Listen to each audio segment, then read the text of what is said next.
What's going on, people? It's your man, the YB, back once again.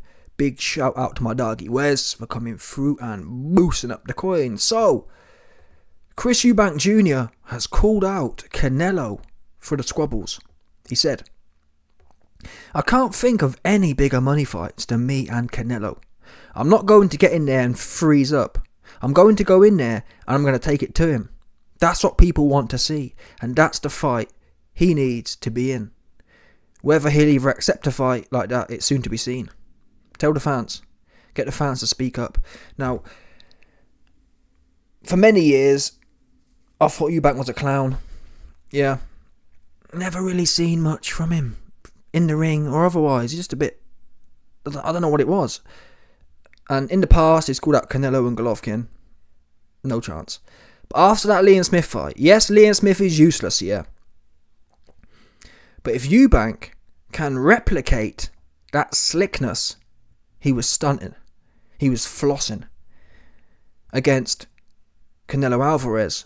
Am I going to sit here and tell you I'll put money on Eubank? No. Well, I'll see the odds first. If the odds were 3-1 against Eubank, I'd put... In fact, no. Yeah, if the odds were 3-1 against Eubank, and that would mean the odds for a points win for Eubank would be probably 4 or 5-1. If a points win for Eubank is 4 or 5-1, I'll put some coin on.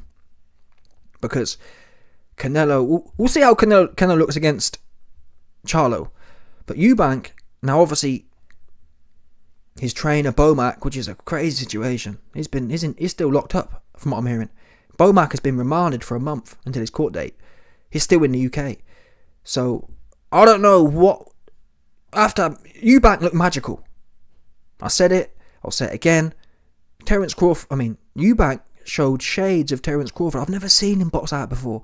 Yeah? Up until now, when he fought Liam Williams and Smith the first time, he was like dancing around and scared. He went in there composed and was just doing his thing.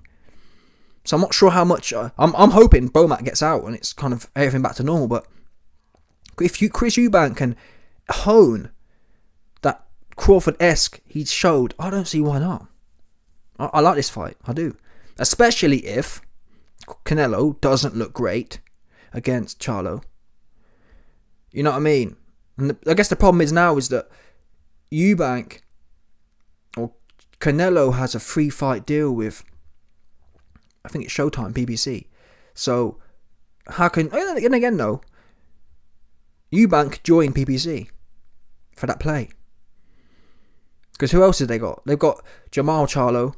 He said if Jamal gets beat, Jamal wants to step up. And then I guess it's Benavidez. So yeah, in a way, it's not looking too likely for this one because Canelo's stuck at Showtime. And there's a number of fighters who have been loyal to PBC. For example, is Al Heyman really going to let Eubank step ahead of Jamal or step ahead of Benavidez? Which, quite frankly, the Eubank fight isn't bigger than Benavidez. Jamal Charlo or Eubank? I mean, is Eubank a big name in the US? Probably not. That fight would have to happen at like Wembley, I don't know, or something like that. Is that likely? Again, I don't know. But we've got Canelo versus Jamel in 2 weeks, I think it is. Then after that, he'll have Jamal 6 months later. Then after that, he'll have Benavidez 6 months later. So we're looking at 18 months before Canelo's free to entertain this fight, which is a bit of a shame. Do I think Chris Eubank's more competitive than Jamal or Jamel? Jamel, is he going to be too small? I've seen the face-offs, the heads-to-heads. Jamal, big dude, be a big dude. He looked big. Canelo didn't look like the big fighter. Now, obviously, it's different when they got their clothes off because Canelo was small and thick. But look, end of the day, man, Caleb Plant, he looked big as well. They both really, it's the same weight. You're only taller. But Eubank, listen, I want to see the fight. Eubank's gas tank's solid. Canelo's isn't. If you can weather, the blueprint's there. If you can weather the first 6 rounds, even with Canelo versus Golovkin didn't really want to put it on the line, but even in that fight, Golovkin's 50 years old and he was coming back harder than Canelo. In fact, I think Golovkin won the last 3 or 4 rounds. He was pressing forward and pressing dude. pressing forward and putting and winning rounds against Canelo. So Eubank with a good gas tank, if he can go in there, similar to Bivol. Bivol went in there with Canelo, yeah. He weathered the storm for 2 or 3 rounds. Sorry, for 4 or 5 rounds. And then he came onto his own. That's the play to beat Canelo. Go in there, almost let him punch himself out.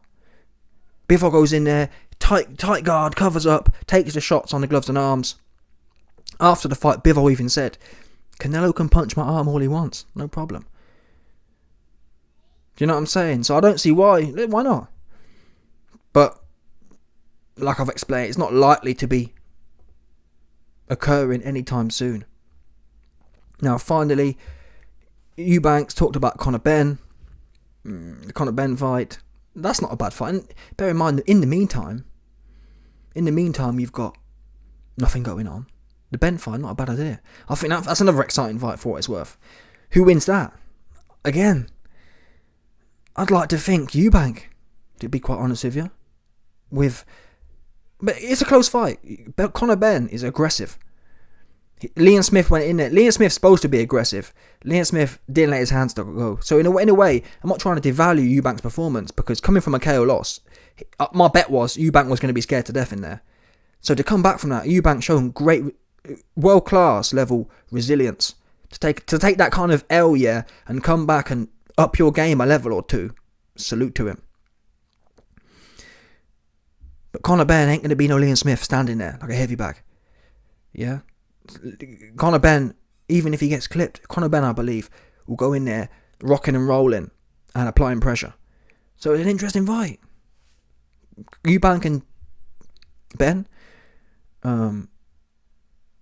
Eubank and some other bum at 160 with Rebel. There's loads of free belts at 160. No one's really running that division. But they're not big fights. And to be honest, the Eubank and Benn fight should be really a rematch. Should be a rematch clause for the loser. So that's a year taken up. And by then, once a year's done, Canelo's more or less back around, and you can then twiddle over to whoever, get your promoter or whoever to reach out to Canelo and try and set it up. That right there will be my playbook for Eubank. He needs to be doing big ones now. His whole career, he's had big fights, George Groves and whatnot, but yeah, he needs to be out there doing it now, doing this one, I believe. Proper fights now. No more. Even Liam Williams, like, come on. You know what I mean? He ain't serious. Liam Williams. John Ryder, I wouldn't mind seeing John Ryder. John Ryder's coming out the same camp as Conor Benn. Them, man, don't mind to have a fight. But yeah, in terms of money, it's Conor Benn all day. Immediately. And then Canelo hopefully later on. Let me know your thoughts. Smash the like button, subscribe, and leg off to 100%, no doubt.